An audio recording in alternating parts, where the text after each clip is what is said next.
Welcome back. My name is Jake MacDonald. I am Anything Lacrosse. Thank you for joining me. Today we have an amazing episode. We have our first official guest. So we're going to be touching on the CBA, Philadelphia situation, obviously talking about a lot about free agency. And then we've got Mr. Dawson Nielsen coming on to talk lacrosse and just general and stuff like that. So very exciting. And we've got a lot to cover. So let's get right into it. So the first thing I want to touch base on is this Philadelphia rumor of the relocation of are they going to stay there? Nobody really knows yet. They don't have an owner currently, right? Now I'm hearing mixed things, to be honest with you. And maybe it's not mixed things, but basically what I'm hearing is there's interest in somebody taking over the team. Whether that means staying in Philly or leaving, I don't know yet. But there's also, I know there's the NLL is talking about a couple different locations that they could be looking at. Dawson Nielsen will be going into that with me later.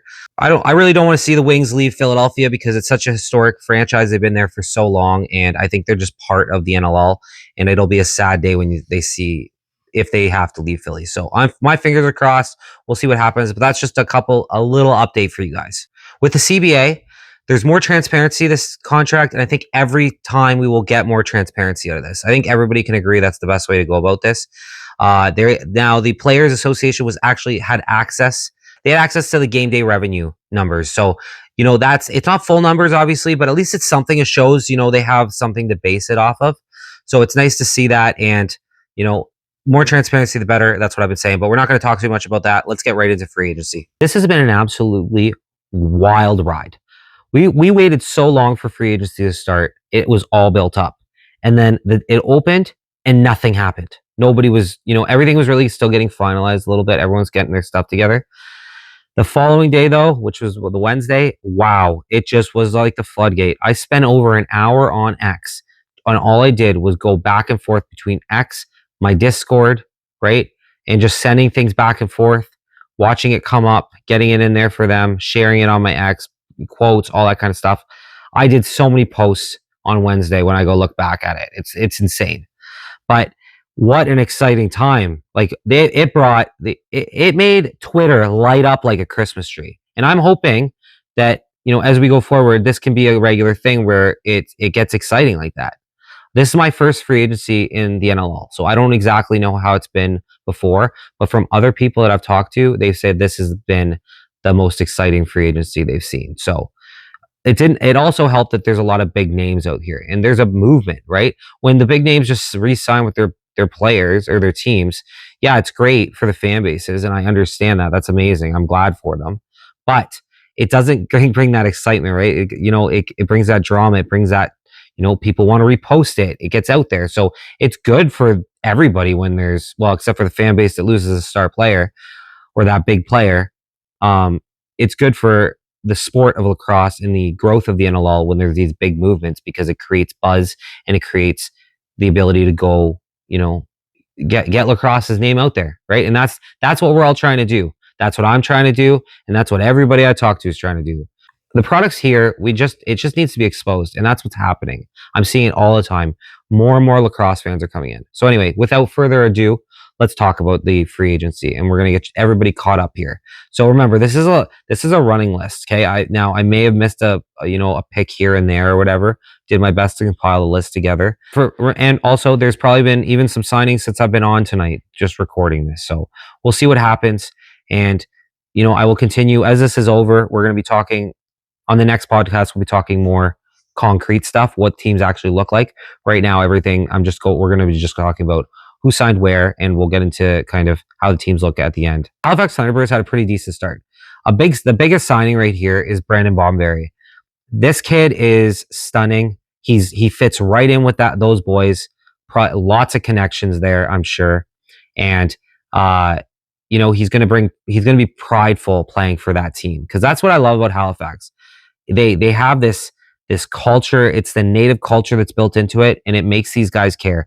Warren Hill, he's kind of getting up there. He really didn't, he signed a 1-year deal as well.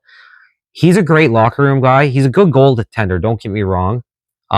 He had a rough year last year personally, and I can tell you right now that I personally believe in Warren Hill. But with that being said, I do understand if Halifax went and tried to sign a big time goalie to try to, really push themselves over the edge. But Hill is an amazing you can just tell he's an amazing personality in the locker room. So also Cole Kierst was signed for a 1-year extension. Yeah, and then you have Will McLeod, which I'm actually really excited to see him play. Whether he'll play this year or not is to be yet to be said, or he's going back down or whatever. But he's a big piece that is going to be coming up. So 3 years for him. Stone Jacobs 3 years, and Ashton Brown 3 years extension. So definitely some big pieces added by Halifax. And like I said, I think that Halifax was primed to win last year. They were in that top, like they were in that second tier of teams, I would say, next to Buffalo and Saskatchewan. Vancouver and Halifax were kind of tied.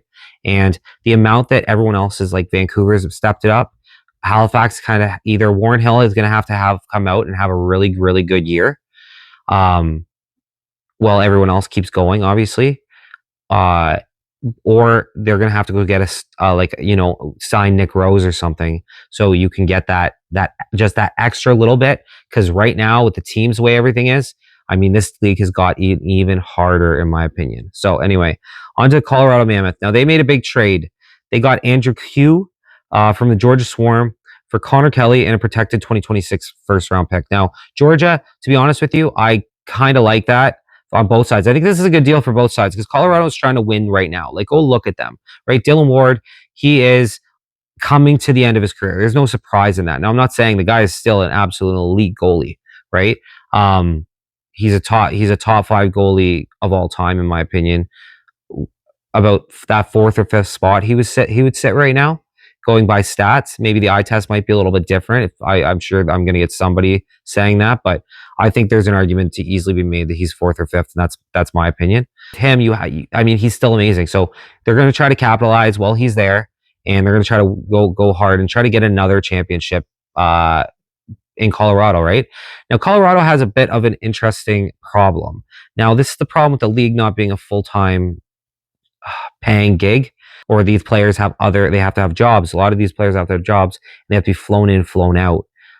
So I think that we definitely need to switch to a model where, the players live where they play. Like it just, to me, Colorado doesn't get practices the same way other teams do because they have to fly in their players.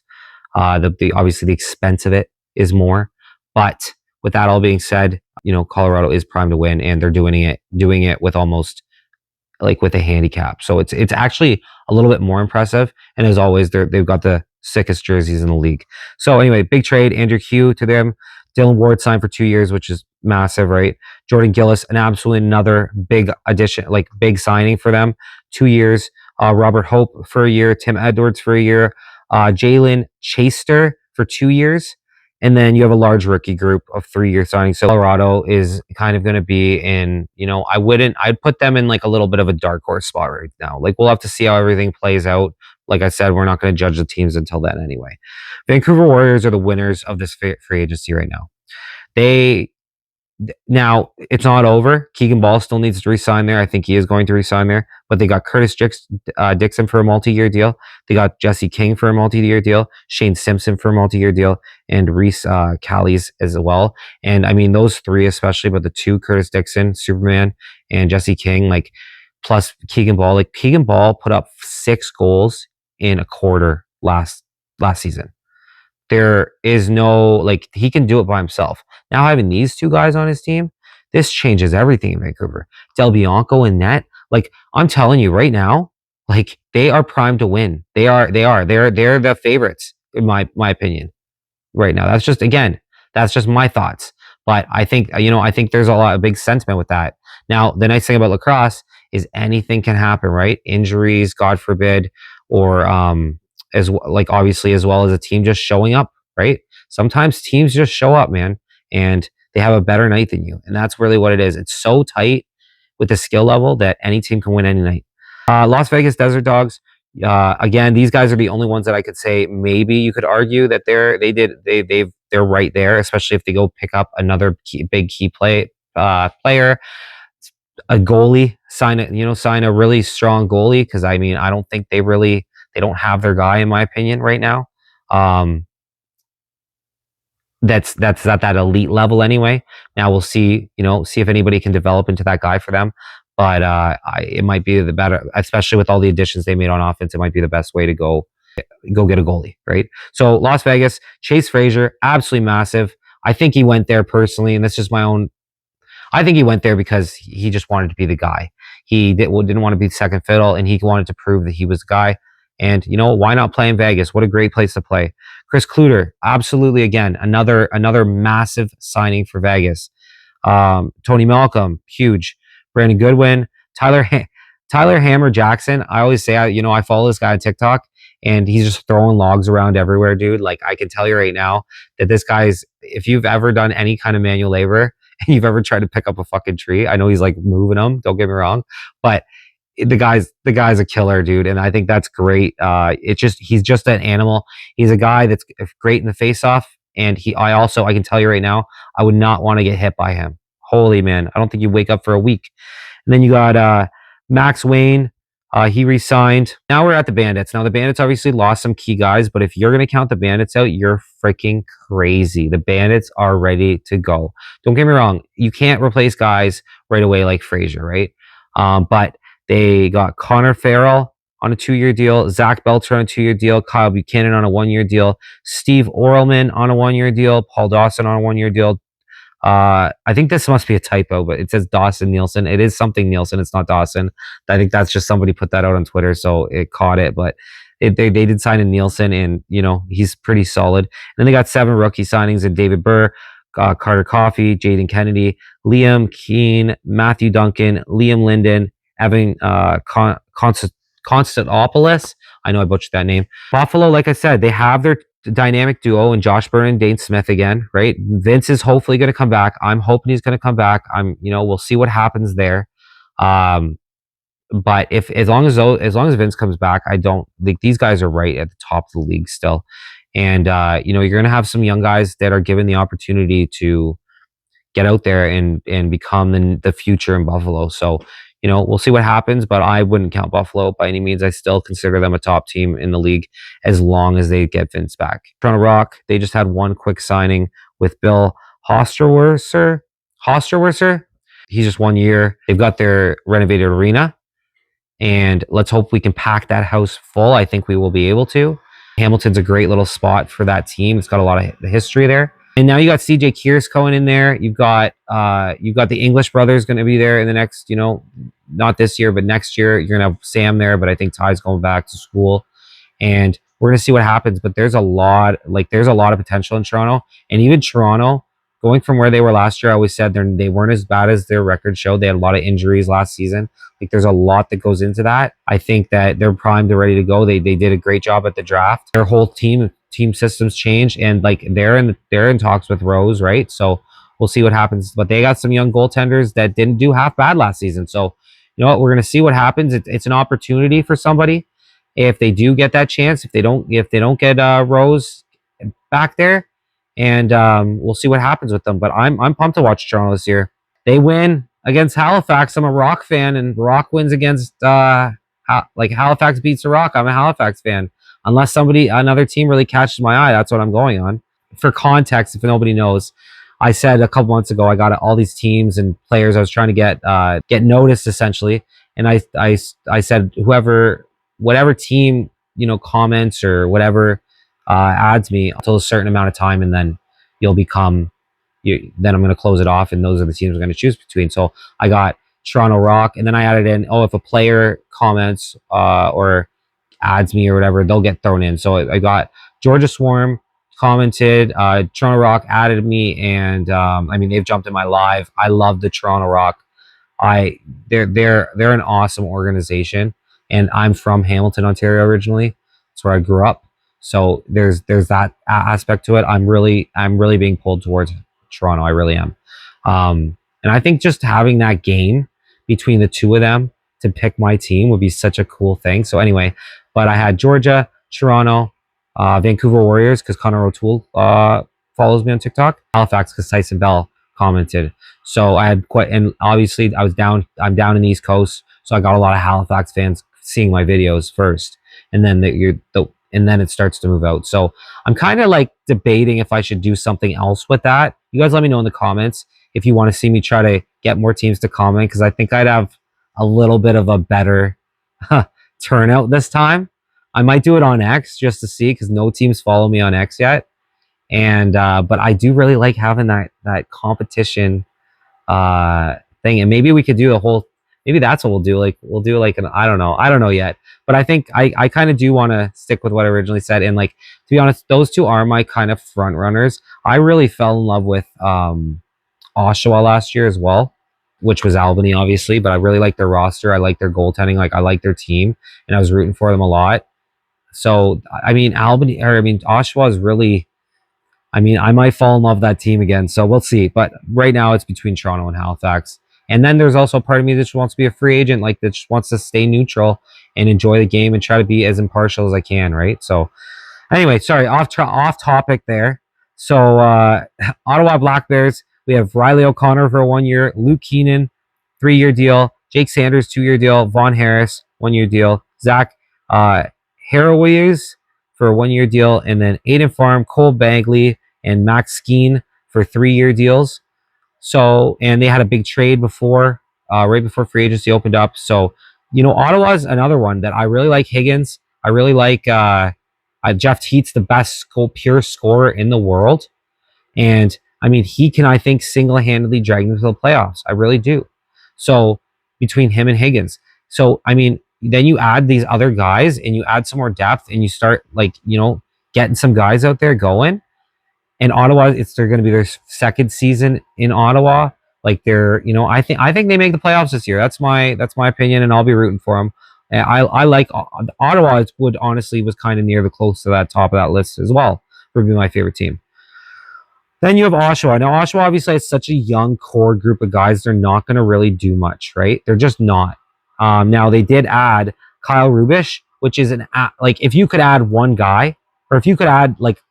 For them to go get him, the veteran presence, right, that he brings, that these young guys need.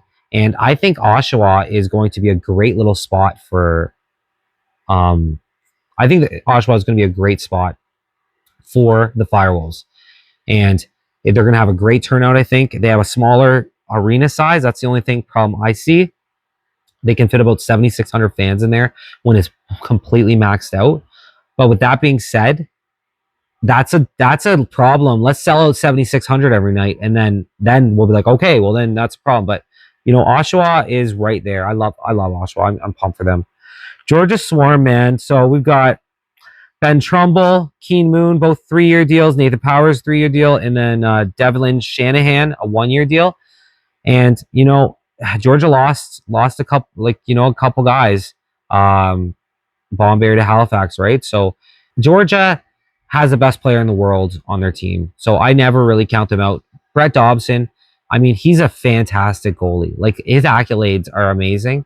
They just need to be better this year, like as a team, and get some depth in there. So I mean, they've got some young guys coming up. The owner there has really invested a lot in that Georgia lacrosse. And as much as I don't know, I get mixed things when are they moving? Are they staying? I mean, I think they're going to stay. I don't see him backing out at this point, but we'll see. But super, you know what? They got a chance here. Anyway, sorry, again, off topic, but Georgia, I like Georgia, and I hope they can really get Lyle some really good help down there, because he's just fantastic, man. Philadelphia Wings, we have Eric Fennell with signing a 2-year deal, and Phil Caputo. You still have, and then you also have Mitch DeSnew that signed there as well. So you got a couple guys going back. The situation in Philly is pretty rough right now. Just because it's so much uncertainty, which I've already talked about a little bit. So I'm hoping they can stay there, and hopefully they have a good turnout this season, because I do not want to see Philly leave. But they're doing okay, and they got a couple more guys to try to lock up here still. But in Max Jones and Joe Restardis. But I think that they probably I'm hoping they at least lock up one of the two for their sake. And I'm just glad you didn't see everybody leave and just abandon this team. So good for those guys. And I'm rooting for you, Philly. I really am. San Diego Steels signed a bunch of guys. Jake Govett, 1 year. Kellen LeClaire, 1 year. Gaden Bradley, 1 year. Zach Draskin, 2 years. Dylan Watson, 2 years. Robin Turpin, 3 years. Marquise White, 3 years. Noah Armage, 3 years. Ellie Gobrick, 1 year. Cam Dirkley, 1 year. Jacob Power, 3 years. So, a lot of signings there. San Diego, they got, Berg's an amazing player. He's fantastic. He's right up there with one of the best goal scorers in the league. They've got a solid goaltender over there as well. All these goalies are very even. They're all great. Don't get me wrong. But they're just there's arguments to be made on what goalie you want, and I can see anywhere. So, San Diego's got a strong team. They got a solid defense, I find, and realistically, we'll see what happens this season. But San Diego, I wouldn't count them out by any means. Like, this is what I love about this league. It's the skill level is so even that anybody can really go out and win. So I love it. That's it's so much different than any other sport I've ever watched. Most of the time, you get in there and you know who's going to win. Lacrosse, it's not like that, I find. Saskatchewan, you have obviously Saskatchewan's trying to stay the same because they were so good last season. Levy Verge, Marcus Needham, Dagan Carlson, Julian Julian Belair, Connor McClelland for 3 years each, and then you have Adam J, Zach Mans, and Jarrett Smith at 2 years each. So, a bunch of signings. We'll see what happens. Saskatchewan, though, obviously has, like, they know what they're running with next year, right? So I think a lot of those guys are already locked up, and I can't wait to watch them play because they are another great, exciting team, and there's some good rivalries building out there as well.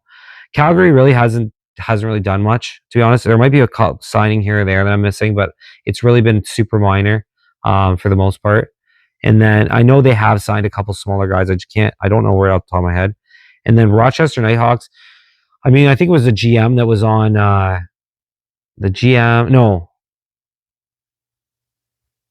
Yeah, I think it was a GM that was on Lacrosse Classified earlier, and he basically said, like, they're not doing much this year. Like, they're not going to be out there swinging for the fences. They've got their guys. Like, if you look at Rochester, they were the best pure offensive team in the league last year. So they don't need help scoring. I would say they need help on the back end, if anything, right? Maybe a goaltender. It'd be nice. Again, Rose is another spot there. Like, Rose is desired right now. This guy, I'm not kidding you. He still got one of the best save percentages in the league, if not the best last season, I think, for like a goalie that played, the full season kind of deal. So Rochester's looking prime. Rochester's ready to go. They don't really need to worry too much. They're just focused, I think, on getting the training camp and start the process here. With the Seneca Nation taking over too, that's a big thing. Like, that's a big cultural thing, and I think that's going to be good for the Rochester Nighthawks as well. Right now, they're keeping the jerseys the way they are. There's rumors that they were going to change them. The GM basically said today, like, or on Lacrosse Classified podcast, basically said, like, they just ran out of time. Like, if you read in between the lines, that's not exactly what he came out and said, but I'm paraphrasing. And he basically said, like, they just ran out of time. So I wouldn't be surprised by next season if you see them drop a new jersey. And that kind of makes sense. They've had a lot of change this offseason, and there was a lot of uncertainty with that. So now we're going to get to what everybody's been waiting for, I'm assuming, which is Mr. Dawson Nielsen coming on the show. Me and him, I think we started doing content around the same time, to be honest with you. And I remember following him pretty early on. It kind of just came up on my X, and where I wasn't even big on X yet. Like, I'm still not big on X, to be honest with you, but I'm getting there, right? I got a lot of notable followers and stuff. The guy's been absolutely a beauty, helpful. Any questions I have, happy to answer them. Loves lacrosse, as you're going to see in this interview. And I'm just glad that I wanted him to be in my first guest on my podcast, because to me, he started the same time as me, right? And we're both building to try to make lacrosse better.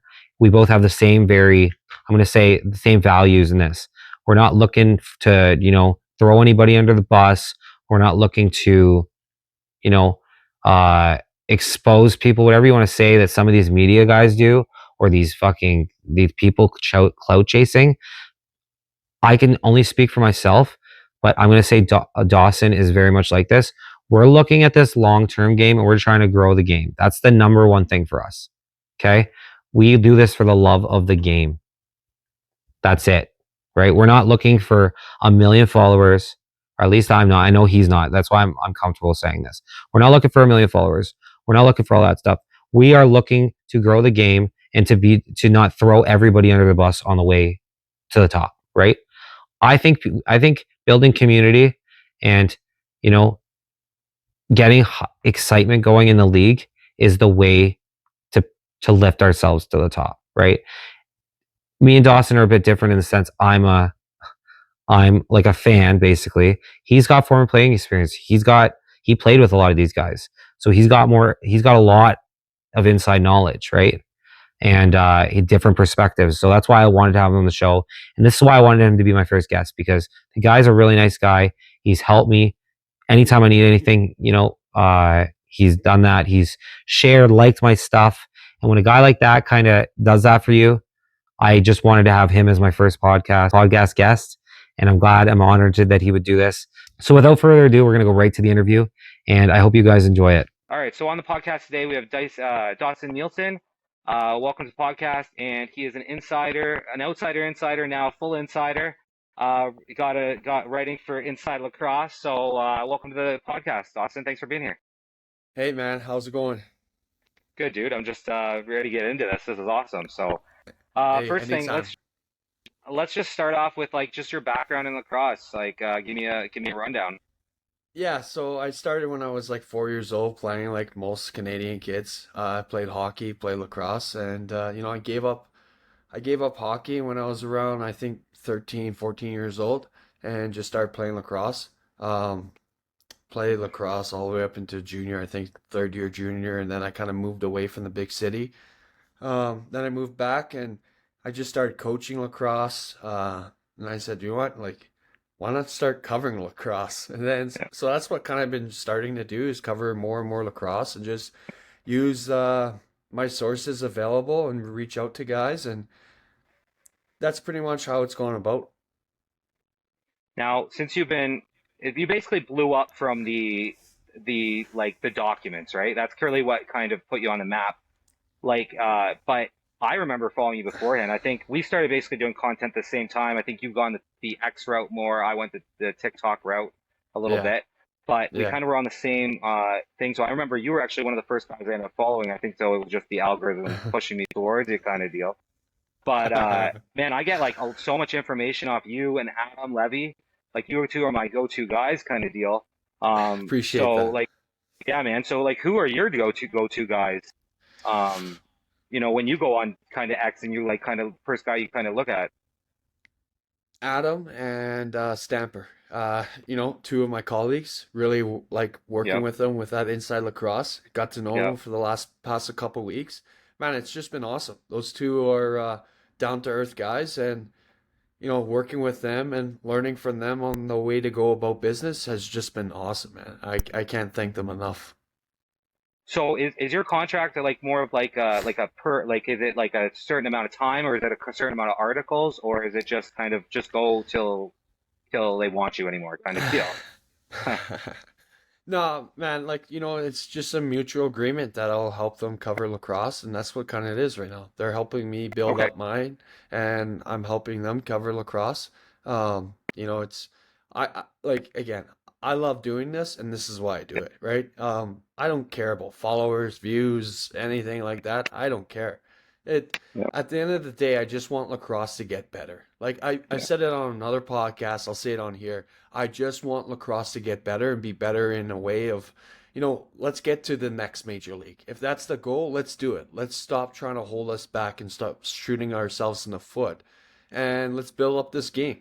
I think free agency in the past couple years, man, why hasn't stuff been like this?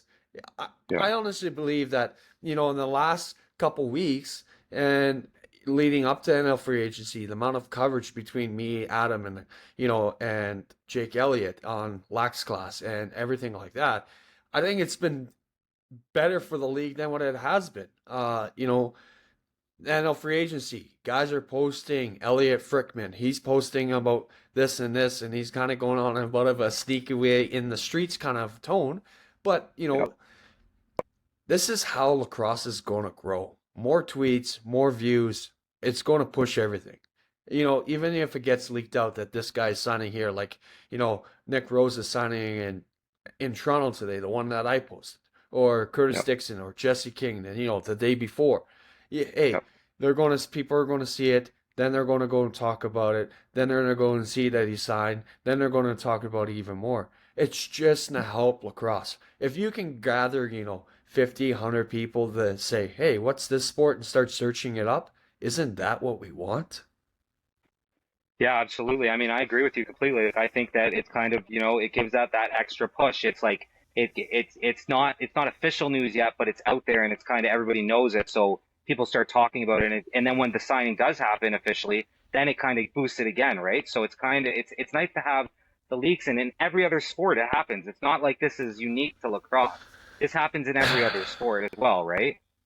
So yeah, Yeah, it's just I think like a lot of people kind of say the old school way. I think this is the way that lacrosse needs to go, and I think the players are kind of understanding that this is the way it needs to go. Um, yeah. I think the league needs to understand that this is the way to go. Um, you know, the more times we talk about lacrosse, the better off it's going to be.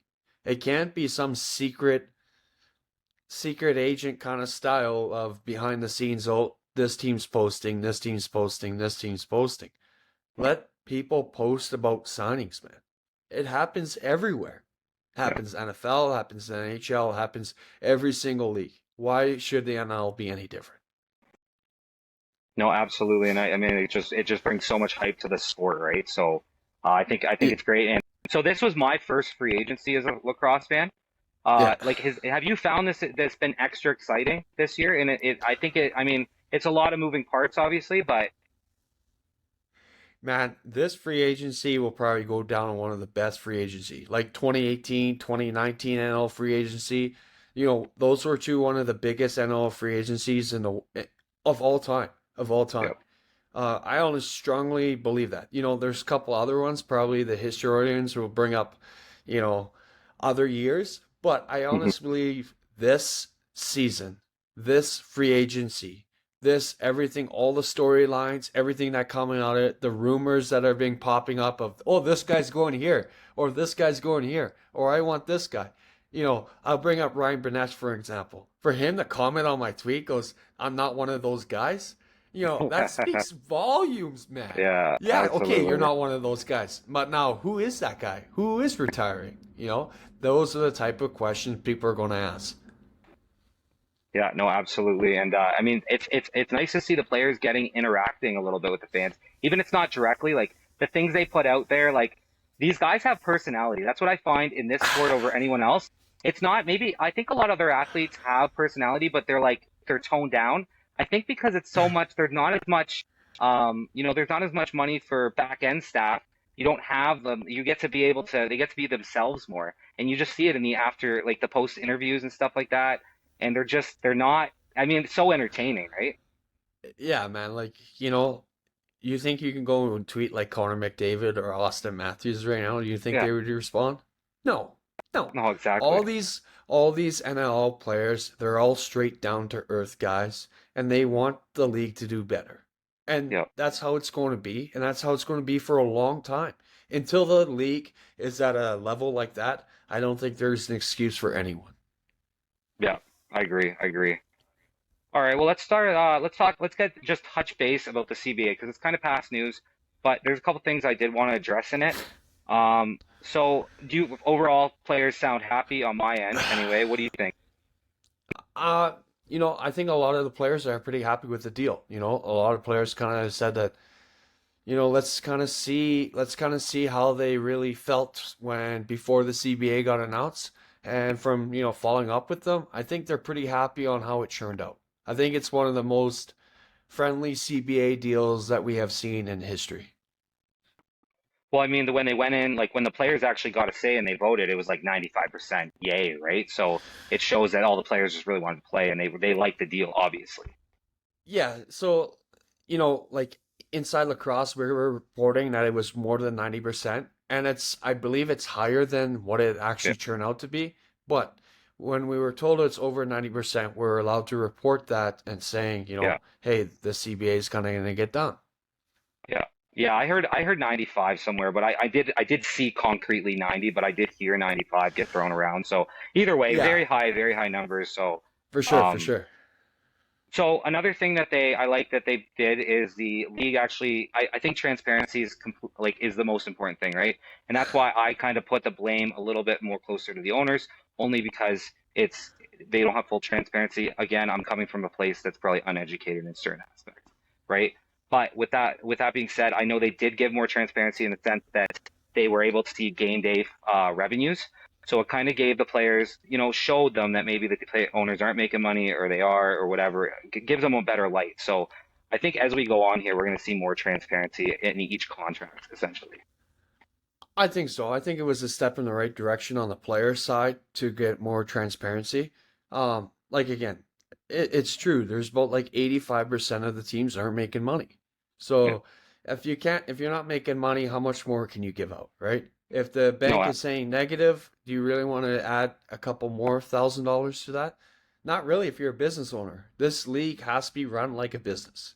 So if there's 12 million coming in, well, there has to be money going towards players to keep them happy. And I think this year they kind of found that balance, and we'll see how it does. I think this year will be one of the biggest years for the NL. There's so much growth through it. So much growth.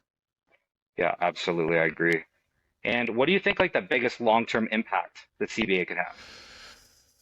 The biggest long-term impact is, you know, I- it's hard to say as right now because it's just so new of the new CBA and the different deals.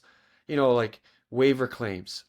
Yeah, That's kind of a new thing. Offer sheets are not really a new thing, but we'll yeah, see. We'll see what that kind of turns out to be. Will teams actually use the offer sheets? Man, I hope so. I hope so. mm, I used to be a hockey fan. I'm not a yeah, hockey fan anymore. But I yeah, think it was like 2006 when Dustin Penner got like uh, fr- uh, offer sheeted from Anaheim, and the yeah, two GMs were going to fight each other in a bar. Like, yeah, can we get that story? Man, I don't think so. I don't think so because it's 2025 now. But yeah. can there be an offer sheet and a little bit of drama? Give it to me, man. I think all of us, even including myself and fans, and everyone who cares about the game would love that. Would love it. Give me more soap opera is better. No, absolutely. I agree with you. I think the more hype that's built in this is just the better, the more it's going to grow, right? So, okay, so now I want to talk about the TV deal or agreement more or less, right? So can you kind of touch base on that and explain to everybody what that is? Because I think there's not enough out there about that. Eh, no worries. Hey, again, it's not a TV deal. Okay? Yeah, It's not a TV deal. If you're telling me, "Hey, you can come over to my house, but and we can hang out, and I got to pay you $20 to hang out." We're yeah, not hanging out. You're trying to make money. So, hmm being said that, like the NL pay per team pays about $500,000 per team per year to have their games broadcast on TSN, ESPN. Like it's not a deal when you got to pay to broadcast. NHL doesn't do it. MLB doesn't yeah. do it. NFL doesn't do it. This is where the games have to get to. We got to get to a point where there is money coming in from stuff like that, from TV deals. Once TV deals come in happening, man, this sport will be the next major league. Yeah, I agree. I think It's it's kind super of you kind exciting. of see the same kind of path of like the WNBA, right? The Yeah, yeah. WNBA was in the kind of the same kind of situation. Now we got to catch up. We got to catch up. Can we keep pace of the WNBA? I hope so. Right now we're kind of behind. Let's try to get there. I think what the WNBA really exploded them was Caitlin Clark, right? So a star, and that's what I've been saying the whole time. It's exposure to the game. It's selling your stars. Which, if you notice in the ad they put out for the Edmonton and Bucks game, that was Yeah. front and center, 2 stars. Like that's who you're trying to sell. And I think I said that I was like, wow, this is an ad. This gets you excited to go see lacrosse, man. Like Man, that's what I want to see. the city right now in the city, it's buzzing. It's buzzing. Yeah, You know, the NL commissioner was on 880 Ched inside here, yeah, and everyone was like, "What? NL's coming back to Edmonton? There's a team here. What's going on?" And yeah, it's like, "No, there's not a team here. It's an NL box. It's trying to get a team to come here." yeah, and And not a team to come here, I would say. It's to see. I tweeted about a couple weeks ago. The NL will use the unbox programs to test drive markets in order to see where's the next best stop. And that way we don't run into teams like the PCLC who are there for 3 years and then fold. We're going there, seeing how the yeah, owners are, putting the game in front of fans. Is there going to be a bring? Is there going to be a big like right now on Thursday, there was about a 30% of people bought tickets to the lower bowl. Right now, they're only in the lower bowl section is open for the unboxed game in Edmonton, and yep, 30% of the tickets been sold. That's roughly about 2,800 tickets. There's 9,363 tickets, I think, in the lower bowl. So we're at 30%. That was at pre-sale. The that was yesterday. Today, the tickets open up to everyone. So I haven't checked in. I okay, am going to check in like kind of right after this podcast because now I'm yeah. interested, right? I totally forgot to check in today with just the amount of news that is coming out daily basis Yeah, and just trying to stay on top of it. that's actually a really good. Actually, to be honest with you, when you say that, that sounds pretty strong numbers pre-sale without even to the public. So that's I think it's going to do well there. And also with having to That's scat. half of the fan base of most teams we're getting last year, man. Yeah, exactly. Like, And that's the thing is like with Edmonton, it just makes sense for them to be there because then you have Saskatchewan right there, which is a great rivalry. You have Calgary, great rivalry, and then even Vancouver you can go out to, right? So it's like you got that four teams that aren't that far apart from each other, but especially the three. And you know what? Really, if we go back to a divisional, I think we should go back versus East versus West once we have the like even sides. Um, and then that would be a side. I know that's a whole other conversation, but I think that for if you want to bring down expenses, and also I'm pissed off that you're only seeing Toronto Buffalo one time. I understand why they're doing it, but like that's the game that's like I think that is the most anticipated game of the season right there, and just because of how exciting it is, and there's only it going to be one is. of them. But that's going to drive that game though, right? It's going to drive that game to be even more better. I get that point. But the other point is, yeah, I would like to see Toronto Buffalo. Give me them 3 times. I would love Yeah, it, yeah, right? Make yeah, that kind of a series of, a regular season series of that. I love that stuff. I love the unified standings because it's that much harder. It's that yeah, much harder to get into the playoffs. You got yeah, to do what you every day. Every game of the week is a big game. It doesn't matter where you are in the standings at that time. You could be last place and somehow in week 18 you're fighting for a playoff spot. Like, yeah. It's give true. that. It doesn't. Yeah, it That's really depends on injuries. storyline stuff that we need, man. And that's the other thing. Storylines sell this game. So like last year, I fell right in love with the Firewolves storyline. I was really hoping they would beat San Diego going into that second game because they did it in their barn and they came back to Albany and lost in Albany. It was. I mean San Diego. I mean they've got some immense talent over there, and they're fantastic too. But just for the storyline wise of it, it's again, it's more hype, it's more built, it's you can sell it right to get people in the seats. No, 100%. It's you know Albany's a good story about talking with them on, one of the youngest teams making the playoffs and making that deep run. I thought Yeah, they'd do better than they were last year. This year they had Kyle Rubish. That's going to yeah, be massive, man. Yes, he's 37 years old, but Kyle Rubish, he's one of the greatest lacrosse IQ in the entire world. That guy, if I owned a team, he has a position in my front office the day he retires. yeah. He's that type of guy for sure. But Oh, and I man. think because they are so young, you always need a veteran in there to kind of pave the way. And actually, it's funny. Dyson Williams came and did a camp here in Moncton for Lacrosse Canada this summer, It was the biggest Yeah. turnout in all of Canada for their camps because we pulled from three provinces, right? PEI, New Brunswick, and Halifax, or in Nova Scotia. So all these people came, and they said what they were really good at, where they were good at, if you went and asked them to help you, they'd all automatically help you. But they had a hard time kind of coaching a little bit because they're just not used to it. They're used to focusing on maybe one player one on one, or even just trying to get themselves better. Yeah. So having that to me shows that like a veteran presence right there is going to be such a good benefit to that team. For sure. For sure. 100%. So the other thing I like about this league too is the scheduling, how they do it. They do the like the best team last season gets the hardest schedule, and then it goes down. And I kind of like that a little bit. It's Did they get the hardest schedule? Well, I mean, by stats wise, it says so anyway. But Are you whether listen? I mean, I guess I'm going off one piece of information, I guess really. So there's a chart that went out with everybody's games, and it showed. Um, I know I think you're there is some talking about debate the in that, chart but that I posted. yeah, Is that the maybe, yeah, chart? Yeah. yeah, So maybe. yes. I was reading over So that one. yeah. So it goes Rochester, Halifax, Buffalo, Saskatchewan, Oh, I thought and Buffalo Las was ahead of them. Sorry. Okay. no, and Okay. yeah. So how that was kind of gathered was the amount of like tier one. So it was based on Yeah. records of last Okay. year.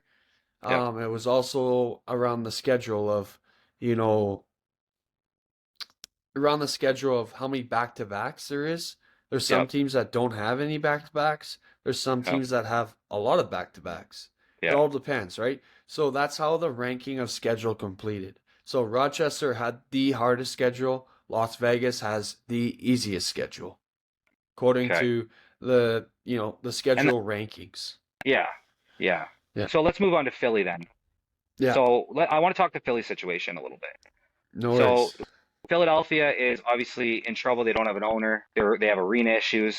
An owner is basically paid for them to be in the league this year. And what are your thoughts? Are they leaving? Are they staying? You see guys sign kind of there, which I was unsure if they were going to sign because of that, the uncertainty. It's I think one of the things is Philly's had a problem this year is signing guys is because of the uncertainty. Where are they going to Mhm. go? Okay. I believe, and from talking within guys within the league about it, I believe that there's a situation where I kind of tweeted today about Charlotte. Okay. The web Hmm. is about Charlotte. I think it's the perfect opportunity for Philly to move to Charlotte with being O'Neal being there, a lot of the Americans, Michael Sowers being there. I think you have to keep those guys in an American-based team in order to grow that game, in order to grow the box game down in the States. If Philly would come here to Edmonton, you would have to use it. You would almost have to trade those guys to the States. Can that be possible? Yes, it can. Is it more work for, you know, uh, a GM to do? Yeah, it is. But at the same time, I just think for a league perspective, I think Philly's the best spot is to go to Charlotte. There's there's a league called the PBLA. They Hmm. roughly it was like, the league was it was more of a I don't want to they had a lot of like names there. The lacrosse there wasn't really that good, but I mean they advertised it. They advertised it and they sold it, right? So they averaged about I think there was about 2,000 people there. Now just remember if you bring in like O'Neal, Michael Hmm. Sowers, how many of their fans are going to show up in Charlotte? Especially from him playing in Duke. Yeah, no, absolutely. I mean, I personally like when guys like teams bring in hometown guys as long as they're skillful enough to be there, kind of deal. Yeah. And and I think that it's a benefit to get the local fans in and to have that connection. And with those big universities, I mean, they have massive crowds. So, and it's a chance for them to also see box lacrosse because a lot of people Yeah. down in the States it's all field, right? For sure. Like, Philly's in a tough position this year. I'm glad that the owner kind of paying their wage so that Yeah. team stays in existence because, like uh, I'm on the same kind of thing as Philly. I would love Philly to stay. It's a historic franchise, but Yep. we can't be stopping lacrosse from growing if that base or if there's not an ownership there to keep that team at float, right? So if there's not a team, if there's not an ownership that wants to help build the NLL, then we should stop going to these places. Yeah. Now, is there anybody, have you heard anybody that's interested in buying them, or is that still just kind of just, there's nothing concrete essentially? Like again, the two biggest ones right now is Charlotte. I'm not too sure who's the ownership kind of pushing it, but there's Hmm. another one of the OEG, the Oilers Entertainment Group. They want a team. They want a team here. Yeah. I I believe they're kind of pushing the expansion side of things. Yeah. So Philly would have to kind of get done before, and like yes, you can go and buy a team. The expansion fee I think is $5 million. Okay. Um, you could also, you get a team like Philly, but that's a lot of baggage that comes with it. There's a Yeah. lot of fees, and you got to cover the costs of how much they lost from this or that. That comes with the team. You can't just take the team and own the team. You kind of have to pay off their debt as well. Hmm. Okay. Yeah. So that kind of explains what's going on in Philly. I personally hope they stay there only because of history and everything. But it's also, if they're not bringing fans in, they don't have an ownership. It's basically impossible to you're going to see them leave. It's going to be a sad day if Philly leaves the league just because they are that historic team, right? It But is, man. It maybe, is. It is. It's going to be sad. It's going to be sad for a lot of guys, who love the league. I love the league. I want Philly yeah, to do well. I want all these teams to do well. yeah. But again, if we can't keep trying to keep a team afloat. We got to pass up the opportunity to another place if they're going to help the NHL grow. I do also think putting it in Charlotte like makes a lot of sense, honestly, because it gives like Georgia that an actual team that's somewhat close to them, because they're kind of down there by themselves. Like, I don't know. I mean, I don't know if they've ever expanded or looked into Florida or anything, but I know they're probably not super into lacrosse down there or anything. But I think they've You got a know, lot of y- people. They've got a lot of yeah. Canadians that go down there normally and all that stuff. So it might, somewhere like that might work down the road, right? Dow half lives there half the year, man. He loves golfing down there, right? So So, that's what I there. mean. I believe the NL Unboxed is a really good phase, and Florida's a part of that. If Yeah. they can really use this unbox in order to untap potentials of getting into different markets, then I think the league will grow. Hmm. Yeah, and do you think there's any, I guess, like hesitancy of trying to expand too fast because you've had a team like Panther City just collapse not too long ago, right? And I mean they had swagger, man, but you know, Man, man, uh, that team should have never happened. It should have yeah, never happened. For the life of the NL, that team should yeah, never happen. The Man, so this owner, he wanted a team, brought in a team there, okay? yeah, So in the first 3 years in the United States, if your business doesn't do well, you yeah, can write it off as it's a complete write-off. yeah, That's why they stayed there for 3 years. yeah, Like yeah, he didn't no, want yeah, a team, man. yeah, I had someone tell me. Like, you know, it was the wrong market to go to because there's not a lot of lacrosse there. Go to Dallas. Go play in Dallas, yeah, Texas. There's lacrosse there. Fort yeah, Worth, that's more, man, like rodeo type style. yeah, Nicest building in the league. You can hear that from a lot of players, yeah. but they had no fans because it wasn't a lacrosse community. I think selling the culture of the game and everything too is so important. Like if you look at it, like the Buffalo Bandits, right? They've sold the culture and that thing, and they have one of the highest attendance. We have Calgary, same kind of thing. Those fans are diehard Ride fans. Halifax fans, same thing. Halifax fans are loud. They have the smallest population to pull from, and they still bring in, third or fourth highest attendance. I see your Mammoth fans again. Another one that's I've heard somebody. It's one of my followers told me he's been to I think 12 of the arenas, and the Colorado was his favorite. So there's a lot of markets that have really diehard fans in this, and it's just kind of picking the right ones. Yeah, yeah, like there it depends. Like, will ownership help grow the NL? That's the Hmm. major question, right? And I think the teams that bring in a lot of fans, those ownerships tend to do well of giving back to the NL. It has to be a friendship. It can't just be of, oh yeah, like bring a team here, whatever, kind of done, push it away. Guys are not going to want to stay there if that's an issue, right? So if you're just like, if the owner's not fully committed, players are going to understand they're not fully committed. Why would we want to stay there? So we got to get to a point of going to markets where owners actually care about their teams. The one market that I would really love, go to is Utah.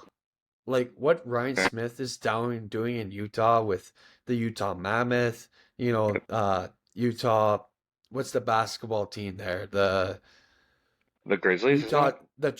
The Utah Sorry. Jazz. Okay, yeah, Like sorry, yeah. he's always, man, always promoting his team. He's doing so well Yep. about it. I think that's an ownership that, if you can get on to the NL, I think it helps the league tremendously. Yeah, I really like when these native guys actually end up like buying and running the teams because you see in my opinion, all the teams that have like the native owners, the guys really want to play for that. Like they want to play for that exact. I think it was Zed, right? This Zed that wanted Yeah, to go play for Rochester yeah. because of that exact reason. The Seneca Nation bought that team, and I mean, there's a lot of guys over in Halifax that are from like that Six Nation area, and like they ride with that team, and like it's like kind of winning one with the Chiefs. I think a little bit would be winning one with Halifax or Rochester now. So it's kind of it gives it that heart and soul goes into it a little bit more. I think when they have native owners a little bit. For sure, it's a sacred game for them, right? Hmm. It's the, you know, it's the medicine game. It's the game that gave Yep. them everything. They live with their stick. They die with their Yep. stick. It's everything for this game for the native people is, it's a blessing in disguise that they share with us. It Hmm. seriously is.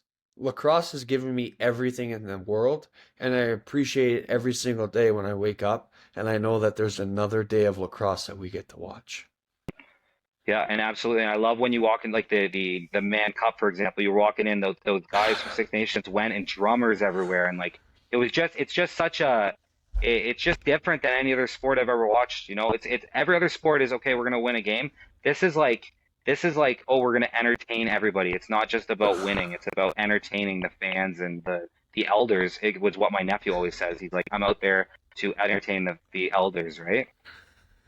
Exactly. You know what the kind of comment kind of fell to my eye? I kind of see the Maple Leafs jersey there behind you. Oh And so yeah, dude, there's no one of the comments coming to my mind is like, you watch a Leafs game, the fans are not there, man. It's some no, dude in a well, suit trying to get a business deal done, taking a dude to a yeah. Leafs game. And then you Yeah, go you want, watch the Man Cup and you're actually seeing fans be yeah, fans at a game. yeah, Lacrosse, I explained to lacrosse, it's a sport that's being played on the field, but I think the craziest stories are the people that are in the fans watching the game. Like, I mean, yep, I remember when the Rush were here from 2006 until 2015. It was a party. When you yep, go to the Calgary Roughnecks games, it's a party. You go yep, to an NHL game, it's like, okay, do do do do do do. yeah. It's boring. It's boring. No one. I hate it. I hate it. I will never go to another NHL game. I I rather think, book a ticket and go watch an NL game every yeah. single day of the week. Well, I mean, you can basically watch a whole season of NLL for one game in the NHL, especially if you're talking the Oh Leafs. man, But right? I think the Leafs are a little bit different. They have it's almost we talk. It's funny we talk about the corporate. We need corporate sponsors. The Leafs have gone way too far with that, right? Like they've gone, and it's funny because Montreal's not like that. But anyway, Can Montreal's got a can you great fan suck base. half But of those corporate sponsors to the NL? Can you do that? Like I that's mean that's the thing, right? I hope eventually that what I would like to see eventually is this league grow and go from from where Toronto actually plays somewhere in Toronto, and Hamilton gets their own team is what I would like to see eventually. But that's for right now. Let's focus on one team there, obviously. But down the road, as it gets, I think Hamilton could have its own team, and then Toronto, if it could, if we start bringing the fan bases and like the hockey, the NHL games get, I think you could easily support three lacrosse teams out of that area. I think Ontario, to be honest, is kind of at its max with 3 teams. I really do Yeah, think that. I think like as big as like Toronto area, Peterborough, Oshawa, Whitby, and Hamilton, go down yeah, the line of areas. I get it. It's a massive market. I get it. But at the same time, if you can make this league where you got to buy tickets in order to go before, like the Man Cup, man. I flew yeah, to the Man Cup for Game 7 without a ticket. I was yeah, hoping and praying for people that have a ticket outside that I could buy. Luckily, some individual that I still stay in contact today, he gave me a yeah, ticket. I got in for it. I took the yeah, risk. Like, yeah, let's get to that point. Let's get to yeah. that point instead of bringing it up into the Toronto market. That's going to do it for episode 5 of the Anything Lacrosse show. Thank you for coming here. This has been an amazing. I'm on cloud 9 right now. Dawson's a great guy, and we had a great conversation. I could have talked to him all night. I'm not kidding you, and I think he feels the same way. So appreciate him being on here. Appreciate anybody who's listening still as well as always. Thank you for listening. My name is Jacob MacDonald. I'm Anything Lacrosse, and this is the game that never sits still. You guys have a good night.